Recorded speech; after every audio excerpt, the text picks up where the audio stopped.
እንደ አረቦች እንደ አረብ ብልጥ የለም በሰራተኛ ላይ ማለት ነው። አንድ ነገር ከለመዱ አንድ ነገር ካስለመትሻቸው ከላስ ገባሽ።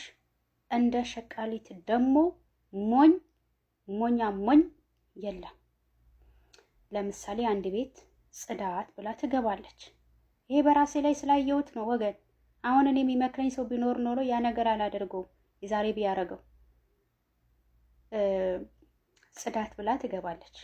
በእርግጥ ምግብ መስራት ጥሩ ነው ለራሳችሁ ምግብ እንደፈለጋችሁ በደንብ ጥብስ። አረቦች ደግሞ ጭምለቅለቅለቅለቅ ማድረግ ነው የሚወዱት። ዶሮ ራሱ በውሃ ንክር አድርጎ ቅቅል አድርጎ መብላት እንጂ እንደዚህ በሎሚ ማጠብ በአቼቶ ማጠብ ምናምን ነገር የለም፣ አልፈጠረባቸውም። እውነት ምግብ ራሳችን ብንሰራ ጥሩ ነው ለንጽህናው በደንብም እንሰራው በደንብም ደግሞ ደስ ብሎን እንድንበላው ማለት ነው። ግን ደግሞ ችግሩ ስራ ብዛት ያመጣል። ምንድነው እሱ? አሁን አንቺ ቅመሜ ስራ ጽዳት ብለሽ ትገቢያለሽ አረብ ቤት ማለት ነው።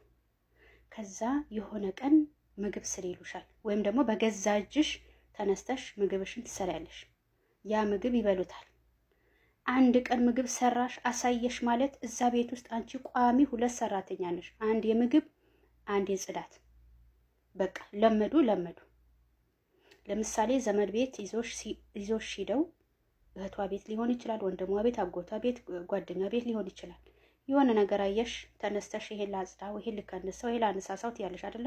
በቀጣይ ደግሞ ይዛሽ ትሄዳለች። አቢብቲ ቁጭ ስትይ ተነሽ ይሄን አርጊ ትልሻለች። ለመደች፣ በቃ ለመደች።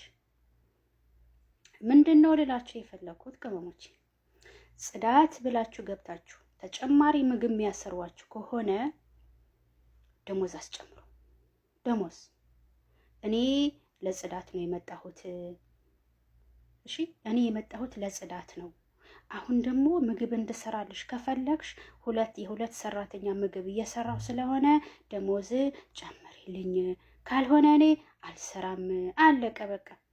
ምንድነው በየቀኑ እንደዚህ ላርጋት ምን ላርጋት እንደዚህ ያሰራች ነው? እሺ ያዳረካት የሆነ ቦታ ይዛሽ ትሄዳለች አይደለም?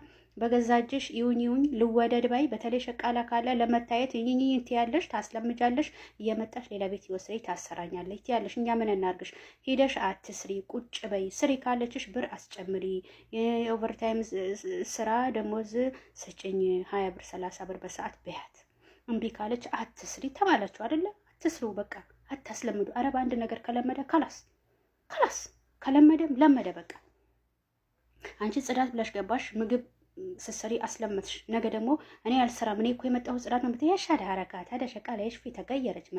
ማፊ ሽቁልሉሽ የእውነት እንደዚህ ነው የሚሉት። ምን ሆና ነው እቺ ተቀየረችው? ስራ የለ ተኝታ ነው ወላ የእውነት እንደ በቃ መሰሩ ራሱ አይመስላችሁም። ለምን አንዴ ካስለመትሽ ከላስ እና አለማ። እኔ አሁን ወላሂ መጀመሪያ የመጣሁ ጊዜ እዚህ ቤት ጽዳት ቤት ነው የመጣሁት። በገዛ እጄ ሰራሁኝ ምግብ አንድ ቀን ማለት ነው። የሆነ ምግብ ሰራሁኝ ሴትዮዋ። ከዛ በኋላ ተኝታ መነሳት ጀመረች ወገን። በቃ ስራው እንዳለ እኔ ላይ ሆነ ምግቡ ማለት ነው። ግን ደግሞ ደሞዝ አስጨመርኳት 200 ሪያል ማለት ነው። ያው ምግቡ አይዲ ነገር ነው ገባችሁ? ስለዚህ ምን ልላችሁ ነው? በቃ ያለው ነገር ይሄ ነው የሚመስለው በቃ